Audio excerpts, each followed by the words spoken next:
Hey what's up guys, this is your bro Hussain Ali, certified fitness trainer. So guys, वो video आ गई है जिसका आप लोगों को था बहुत ज़्यादा इंतज़ार। Prediction video, mister Olympia 2023 men's physique के टॉप 10 एथलीट्स की प्रिडिक्शन वीडियो। Keep watching.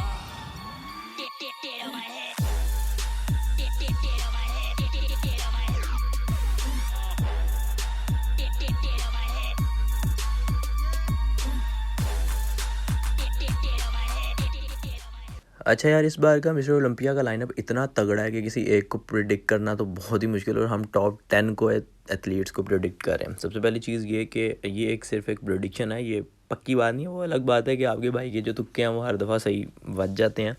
तो ये बहुत बड़े लेवल के एथलीट्स हैं, हम कभी भी क्लेम नहीं कर रहे कि हम इनसे वध हैं, लेकिन हमें ज़ाहिर बात है हम इनको एडमायर करते हैं, इन्हीं को देखते हैं, इन्हीं से सीखते हैं। तो हम इन्हीं को जो सा है वो प्रिडिक्ट भी करेंगे, जज भी करेंगे, देखेंगे भी।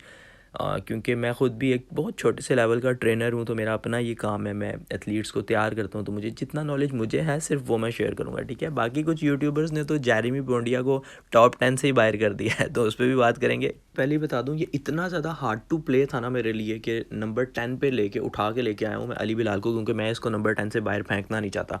बट अली बिलाल देखो बहुत ज़्यादा इंप्रेसिव है, फ्रंट से बहुत अच्छा है, लेकिन बैक से मार खाएगा। क्यों खाएगा? उसकी रीज़न ये है कि हम सब वी टेपर करते हैं ना, काफ़ी ज़्यादा जेनेटिक्स पे चली गई हुई है बात, जो कि मुझे पर्सनली पसंद नहीं है। कि एक एथलीट है, उसके पास जेनेटिक्स नहीं है तो वो क्या करे, मर जाए वो। तो डेंसिटी भी कोई चीज़ होती है, मसल की शार्पनेस भी कोई चीज़ है, जो कि फ्रंट से अली बिलाल बहुत अच्छा है, हम सबको पता है। बैक से भी अच्छा है, लेकिन बैक में ना बाकी जो एथलीट्स हैं उतनी डेंसिटी नहीं है। तो इसलिए टॉप 10 पे बहुत हार्डली जो सा है वो मैं अली बिलाल को ज़रूर रखना चाहूँगा। तो 10वां नंबर आ रहा है अली बिलाल का। यहाँ पे नंबर 9 पे मैं प्लेस कर रहा हूँ आंड्रे फर्च्यूसन को, जो कि किसी दौर में मेरे बहुत फेवरेट थे। और मैं ये कहूँगा कि आर्नल्ड क्लासिक का अगर कोई चैम्पियन है ना जो मेंस फिजिक के नाम से जाना जाता है, वो आंड्रे फर्च्यूसन है। लेकिन मिस्टर ओलंपिया लेवल पे ना कंपटीशन बहुत ज़्यादा तगड़ा है, अब बहुत ज़्यादा हाई होता है। और अगर बात की जाए ना इस बंदे की बैक की, तो इस वक्त पूरे लाइनअप में कोई जोड़ नहीं है, लेकिन ये बंदा सिर्फ मार खाता है अपनी शोल्डर टू वेस्ट रेशो की वजह से। शोल्डर्स इतने ब्रॉड नहीं है बाकी फ़िज़ीक के लिहाज से, अब एज भी ज़्यादा हो गई है, तो वो वाली पीक हिट कर नहीं सकते हैं। ये इनकी जो वीडियो है आर्नल्ड क्लासिक की ही है। और देखो मज़े की बात बताता हूँ, कॉस्ट्यूम कितना प्यारा है इनका। प्रो स्पोर्ट्स से आपको ये वाला कॉस्ट्यूम मिल जाएगा। तो कॉस्ट्यूम की बात हो रही है, कंप्लीट कर दूं मैं इस बात को कि 75 प्लस जो हैं डिज़ाइन हमारे पास अवेलेबल हैं। ये दुकानदारी नहीं कर रहा हूँ, बता रहा हूँ कि जो एथलीट्स हैं ना वो पागलों की तरह ढूंढते हैं डिज़ाइंस को। जो इंटरनेशनल एथलीट्स हैं, ये सारे डिज़ाइन आपको जो हैं प्रो स्पोर्ट्स से मिल जाएंगे, क्योंकि मैं खुद एक एथलीट रह चुका हूँ, तो मुझे पता है कि ये चीज़ें एथलीट्स के लिए कितनी ज़्यादा जो हैं वैल्यूएबल होती हैं।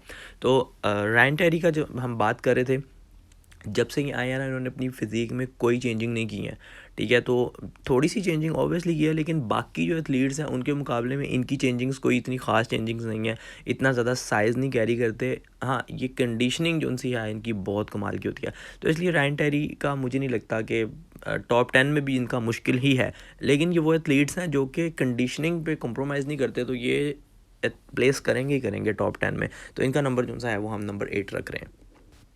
अच्छा, नंबर 7 पे हम प्लेस कर रहे हैं कार्लोस को। और कार्लोस को मैं जो नंबर 7 पे प्लेस कर रहा हूँ ना यार, ये नंबर टॉप 3 के अंदर भी आ सकते हैं, सरप्राइज़ पैकेज लेके आ सकते हैं। उसकी रीज़न ये है कि पार्ट्स इनके पास सारे हैं, साइज़ भी है, कंडीशनिंग भी है, रिप्रेजेंट भी बहुत अच्छा करते हैं। और इनका सिर्फ एक इशू आता है, इनके ऑब्लिक्स इतने साफ़ नहीं आते जितने ई बैंक्स या उनके साथ के जो बाकी टॉप एथलीट्स हैं वो लेकर आते हैं। तो अगर ये अपने ऑब्लिक्स और फुल कंडीशनड आ गए तो कोई पता नहीं है कि ये सरप्राइज़ पैकेज में विन भी कर जाएं। तो ये लास्ट शो में इनकी जो कंडीशनिंग थी वो बहुत ज़बरदस्त थी, तो ये एक सरप्राइज़ पैकेज के तौर पे हो सकते हैं। लेकिन अभी के लिए हम इनकी सिर्फ बैक की वजह से इनको जो सा है थोड़ा सा पीछे रख रहे हैं, क्योंकि बैक में इतनी थिकनेस नहीं है और बैक के नंबर्स जो से हैं वो बहुत ज़्यादा हैं। तो अभी के लिए इनको नंबर 7 प्लेस कर रहे हैं कि अभी की कंडीशनिंग के हिसाब से है, और अभी ओलंपिया के अंदर एक हफ़्ता बाकी है। Seriously guys, too hard to place it. Number 6 Diogo बहुत ज़्यादा इम्प्रेस कर रहे हैं पिछले प्रो शोज से। उसकी रीज़न ये है कि जो इनकी लोअर बैक है ना, और इनकी जो शोल्डर टू वेस्ट रेशो है बहुत खूबसूरत है, और बहुत ज़्यादा छोटी इनकी वेस्ट है। बट इनका जो मेन इशू है ना, थोड़ा सा गट इशू है, इनको थोड़ा सा पेट इनका बाहर रहता है, जो कि एक फिजीक एथलीट का जब साइड पोज से आप खड़े होते हैं ना, आपके एब्स बाहर को नज़र नहीं आने चाहिए, ऑब्लिक्स के अंदर को नज़र आने चाहिए। जैसे इनकी ये लाइन आ रही है, इसके बाहर उभरे हुए, क्योंकि फिज़ीक की ना अब बहुत ज़्यादा जो है ना उसके अंदर शार्पनेस बहुत ज़्यादा चाहिए होती है। तो इसलिए मैं ये कह रहा हूँ कि अभी इनके जो एब्स की जो मेच्योरिटी है ना वो नहीं है। बाकी इनके पास सारे पोज हैं और बहुत हार्ड टू प्लेस इट। मैं बार बार इस वजह से ही कह रहा हूँ क्योंकि बाकी सारी चीज़ें हैं, अगर कहीं से मार खाएंगे तो सिर्फ ये मिड सेक्शन की वजह से खाएंगे, दैट्स इट। सीरियसली यार, ये नंबर 5 पे जो एथलीट को मैं रख रहा हूँ, यकीन मानो कि अगर इस बंदे ने पीक हिट कर ली तो ये मिस्टर ओलंपिया भी विन कर जाएगा। ये वीडियो बनाते हुए मैं ये सोच रहा हूँ कि यार मैं किसको टॉप 3 में रखूँ और किसको टॉप 5 में। इतना तगड़ा लाइनअप है, बैक चेक करो आप, ये खड़े खड़े खा जाएगा सबको। और कोरे मोरिस की बैक में आप जो स्ट्राइशंस देख रहे हैं ना, ये बहुत ज़्यादा आ गई हैं अब। पहले इतनी ज़्यादा नहीं होती थी, बट अब कोरे मोरिस वो पहले वाला कोरे मोरिस नहीं रहा। तो अगर तो ये बंदा पीक हिट कर गया ना, इसको और कुछ भी करने की ज़रूरत नहीं है, सिर्फ और सिर्फ इसने पीक हिट करनी है। साइज़ भी है, कंडीशनिंग भी है, राउंड भी है, थिक भी है, डीप भी है, शार्प भी है, और हार्डनेस देख रहे हैं आप, हार्डनेस कितनी ज़्यादा है। तो ये अभी जो एक मेन इशू मुझे लगता है 5 नंबर पे प्लेस करने की main reason, back to back shows खेले हैं और सब में पीक हिट कर रहा है बंदा। तो हर टाइम पीक हिट करना मुझे नहीं लगता कि ये कर पाएगा उस तरीके से। तो इसलिए जो सा है, मुझे टॉप 5 पे मैं इनको प्लेस कर रहा हूँ। यार दिल तो ये कहता है कि इस एथलीट को मैं विन करते हुए देखूं, बट मुझे नहीं लगता कि जेरेमी बुएंडिया जो है अपना मिड सेक्शन कंट्रोल कर पाएंगे। क्योंकि ये जब स्क्वीज़ कर रहे हैं ना, तो क्योंकि मैं इनकी डाइट भी देख रहा हूँ, इनकी स्टोरीज़ भी देख रहा हूँ, बहुत मैं क्लोजली वॉच कर रहा हूँ इन लोगों को आजकल, क्योंकि ये वीडियो भी बनानी थी। तो मिड सेक्शन मुझे नहीं लगता कि उस तरीके से हिट कर पाएंगे। इनके ऑब्लिक्स बहुत वीक हैं, बाकी जो कंपेटिटर्स हैं इनके, और वो अब इतनी देर बाद कमबैक भी करना है, तो पता नहीं, इतनी देर फील्ड से दूर रहना, तो वो काफ़ी सारी चीज़ें जो सी हैं ना वो तंग करती हैं। अब डिपेंड करेगा कि ये पीक किस तरह से हिट करते हैं, क्योंकि लेकिन ये नहीं भूलना हमें कि ये हैनी रैमबोर्ड के स्टूडेंट रह चुके हैं, और अभी इनकी जो ताल्लुकात हैं हैनी रैमबोर्ड के साथ वो भी बड़े तगड़े हो गए हैं। तो ये चीज़ कभी नहीं भूलनी। और कहते हैं ना, सुबह का भूला अगर शाम को घर वापस आ जाए तो उसे भूला नहीं कहते। तो जेरेमी का अब सेम वही हिसाब है। तो मैं बिल्कुल ये चाहूँगा कि यार जेरेमी विन करें। सिर्फ अगर मिड सेक्शन ये उस तरीके से ले आए जैसे बाकी एथलीट्स हैं, ई बैंक्स है या ब्रेंडन हेंड्रिक्सन है, तो फिर तो इस बंदे को विन होने से कोई नहीं रोक सकता। और जस्ट अगर, अच्छा मैं आप लोगों को एक बात बताऊँ, जस्ट वी टेपर की बात नहीं होती। जो एक प्रोपोर्शन होते हैं ना एक एथलीट के, वो जेरेमी के पास पूरे हैं। तो जेरेमी बहुत डेंजरस हो सकता है अगर तो ये अपना मिड सेक्शन कंट्रोल कर गया। वैसे भी पेट का इशू चल रहा है इनका, तो मुझे लगता नहीं है कि ये हिट कर पाएंगे उस तरीके से अपने मिड सेक्शन को जैसे ब्रेंडन हेंड्रिक्सन करता है। अगर आप देखें तो हर दफ़ा पीक हिट करता है वो बंदा। तो बेस्ट विशेज़ ही हैं इनके लिए, लेकिन मुझे नहीं लगता कि ये विन कर पाएंगे इस बार। तो इसलिए इनको नंबर 4 पे प्लेस करना पड़ेगा, क्योंकि ये 4th 3rd और नंबर 1 वाली जो कैटेगरी है ना भाई, ये सारे विनर हैं। तो बहुत मुश्किल है इनको प्लेस करना। आप लोग कमेंट्स में ज़रूर बताइएगा आप लोगों को प्लेसेस किस किस तरीके से लग रही हैं अभी। अच्छा आपको मज़े की बात बताऊं, कायरन होल्डन को मैं चौथे नंबर पे रखना चाहता था, लेकिन इनको सिर्फ और सिर्फ मैंने इनके ऑब्लिक्स की वजह से नंबर 3 पे रखा है। और बहुत सारे लोगों ने तो इनको विनर भी करार दे दिया। लेकिन मैं आपको इसकी एक रीज़न बताऊं, मिस्टर ओलंपिया का जो लाइनअप है ना वो बड़ा तगड़ा है। ई बैंक्स उस दिन ऑफ आए थे जिस दिन इन्होंने उनको हराया, ठीक है। तो ये जो है ना, इनके प्रिपॉर्शन बहुत तगड़े हैं, और इनकी जो प्रेजेंटेशन है ना, मैं फ़ैन हूँ इस बंदे की प्रेजेंटेशन का, इतना कॉन्फिडेंस होता है। और मेन जो नंबर 3rd पे रखने की रीज़न ये है, वो इनकी लेग्स भी हैं। लेग्स भी बहुत ज़्यादा डोमिनेटिंग है कि अगर तो जजेस, वैसे इस साल जजेस लेग्स को इतना प्रेफर नहीं करेंगे क्योंकि एथलीट्स के पास इतना टाइम नहीं था। तो वो मुझे ऐसा लगता है पर्सनली, जितनी जजिंग मैंने की आज तक, उस पॉइंट ऑफ व्यू से कह रहा हूँ कि हम इतना मार्जिन देंगे एथलीट को कि चलो यार 1 साल के तो एटलीस्ट वो अपनी लेग्स को इम्प्रूव करके आए ना। तो अभी टाइम बिल्कुल नहीं था, 2-3 महीनों में लेग्स तो नहीं इम्प्रूव होती। तो लेग्स को मुझे नहीं लगता देखेंगे। बट अगर जजेस ने देखा, क्योंकि एनपीसी ने ये अनाउंस कर दिया था कि वो लेग्स को भी इम्प्रूव करेंगे, कॉस्ट्यूम्स जो हैं उनके साइजेस भी अब कम हो गए हैं। तो इस बिहाफ पे मैंने जो सा है कायरन को नंबर 3 पे रखा है। तो अगर तो ये पीक हिट करते हैं, बट ऐसा ना आप सोचेंगे कायरन जो सा है वो कि बड़ा ही हल्का एथलीट है, हल्का भी नहीं है। तो अगर पीक हिट कर गया या बहुत ज़्यादा एक्स्ट्राऑर्डिनरी अच्छा आ गया, या ऐसा हो सकता है कि ब्रेंडन हेंड्रिक्सन या जो सा है वो ई बैंक्स ऑफ आ गए दोबारा से, देन फिर डेफिनेटली ये विन हो जाएंगे। भाई इस वीडियो को तो ना सिर्फ इंजॉय किया जा सकता है। अब ये 2 एथलीट्स हैं, अब आप बताएं कि नंबर 1 कौन है और नंबर 2 कौन है।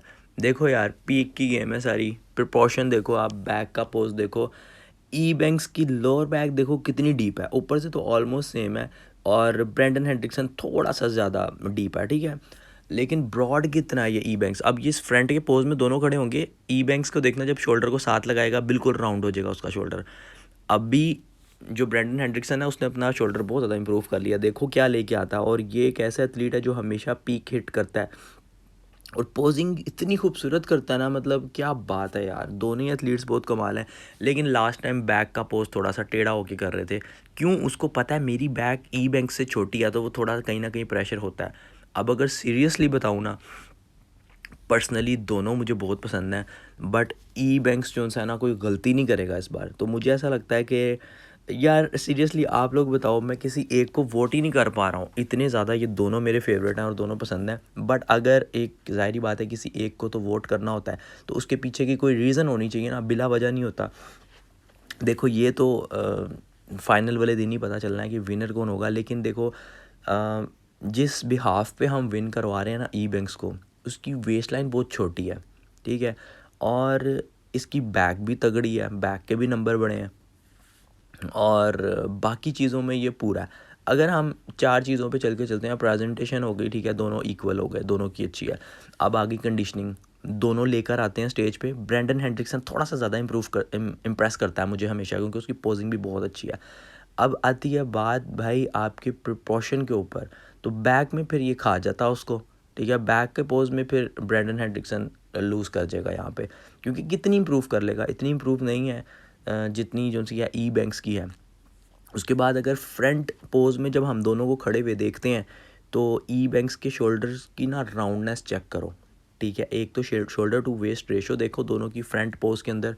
ब्रेंडन हेंड्रिक्सन थोड़ा सा सीधा होकर खड़ा होता है, ई बैंक्स थोड़ा चालाक है, टेढ़ा होकर भी खड़ा होता है, अपनी वेस्ट को और छोटा दिखा देता है। तो यहाँ से देखो कि ई बैंक्स अगर तो ऑफ आ गया ना ई बैंक्स, फिर तो ब्रेंडन वन साइडेड ले जाएगा। पर्सनली बताऊँ ना, मैं चाहता हूँ कि ब्रेंडन विन करे, क्योंकि ई बैंक्स पर्सनली मुझे एज अ पर्सन जो है ना वो बहुत ज़्यादा प्राउडी सा भी लगता है। तो लास्ट टाइम जब कायरन ने इसको हराया तो मुझे पर्सनली थोड़ी सी खुशी हुई थी, लेकिन नहीं होनी चाहिए, बट मुझे हुई थी। तो आप लोग कमेंट्स में ज़रूर बताइएगा। और देखते हैं अब हर बार आपके भाई के तुक्के जो उनसे हैं वो सही लग जाते हैं, देखते हैं इस बार सही लगते हैं कि नहीं लगते। आप लोग अपनी राय का इज़हार ज़रूर करिएगा कि आप लोगों को क्या लगता है कौन विनर होने वाला है।